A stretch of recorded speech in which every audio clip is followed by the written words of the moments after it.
ভোটারের নাম বিচারাধীন। 28 ফেব্রুয়ারির তালিকায় থাকা ভোটাররাও বিচারাধীন, সাপ্লিমেন্টারি তালিকায় থাকা নামও বিচারাধীন।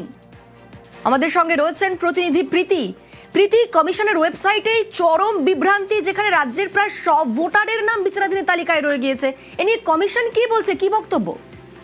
দেখো, যে লিস্ট সাপ্লিমেন্টারি লিস্ট বেরিয়েছে গতকাল, তার 24 ঘন্টার মধ্যেই কিন্তু এই বিভ্রান্তি দেখা যায়। এবং স্বাভাবিকভাবেই কালকে যেহেতু এই লিস্ট বেরোয় এবং তারপর থেকে সাধারণ মানুষ তারা বারংবার তাদের নাম চেক করেন, এরকম প্রচুর কেস স্টাডি আমরা পেয়েছি। সকালে তারা দেখেছেন তাদের নাম বিচারাধীনের তালিকা থেকে বেরিয়ে গিয়ে গ্রিন সিগন্যাল পেয়েছেন ভোটাধিকার পাওয়ার জন্য। তবে রাতেই কিন্তু উল্টো ছবি দেখা গেল, তাদের নাম কিন্তু ফের ইলেকট্রাল ইজ আন্ডার অ্যাডজুডিকেশন দেখাতে শুরু করলো। কমিশনের তরফে কিন্তু এই বিষয়টা প্রথমে নজরে আনা হয়নি, তবে কি তাদেরকে প্রশ্ন করার পর তারা কিন্তু বলেন যে এই সমস্যা ঠিক কোথায় হয়েছে, টেকনিক্যাল গ্লিচ হয়েছে কিনা নাকি অন্য কোনো সমস্যা রয়েছে, সমস্তটাই খতিয়ে দেখা হচ্ছে। এবং তার ঘন্টা দুয়েকের মধ্যে রাত্রিবেলার মধ্যে রাত 12টা থেকে 12:30টার মধ্যে কিন্তু সেই সমস্যার সমাধান হয়। তবে প্রশ্ন তো থাকবেই, কারণ একদিকে যখন সাপ্লিমেন্টারি লিস্ট তা মাঝরাতে বেরোয়, অন্যদিকে তা কিন্তু আবার 24 ঘন্টার মধ্যে বিভ্রান্তির শিকার হতে হয় সাধারণ মানুষকে। স্বাভাবিকভাবে বেশ কিছু ভোটার যারা সকালে নিজেদেরকে বিচারাধীন তালিকা থেকে গ্রিন সিগন্যাল পেয়েছেন, তারা কিন্তু প্যানিক করেছেন। অনিন্দিতা, বেশ, ধন্যবাদ প্রীতি।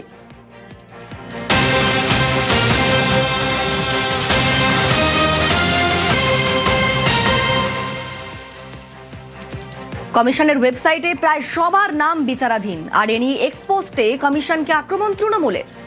আমাদের সঙ্গে রয়েছেন প্রতিনিধি আবির। তৃণমূল কি বলছে এই বিষয় নিয়ে? তৃণমূলের বক্তব্য হচ্ছে একটা আস্ত রাজ্য সেটা কিভাবে বিচারাধীন হয়ে যেতে পারে।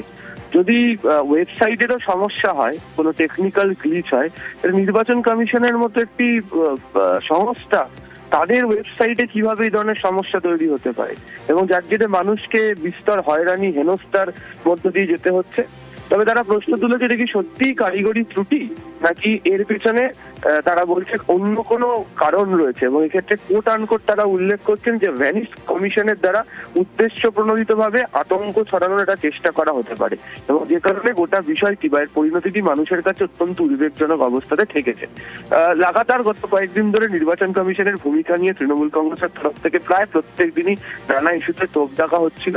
গতকাল রাত থেকে যে পরিস্থিতি তৈরি হয়েছে তার পরিপ্রেক্ষিতে তৃণমূল কংগ্রেসের বক্তব্য যে নির্বাচন কমিশন যে আচরণ করছেন তাতে মানুষকে তো কোনো সুবিধা দেওয়াই হচ্ছে না, উল্টে মানুষজনকে, গোটা রাজ্যের মানুষজনকে ভয় দেখানো হচ্ছে, তারা হেনস্থা হয়রানির শিকার হচ্ছে, এবং তা নিয়ে তারা ইতিমধ্যে তাদের যে ক্ষোভ তা প্রকাশ করেছে।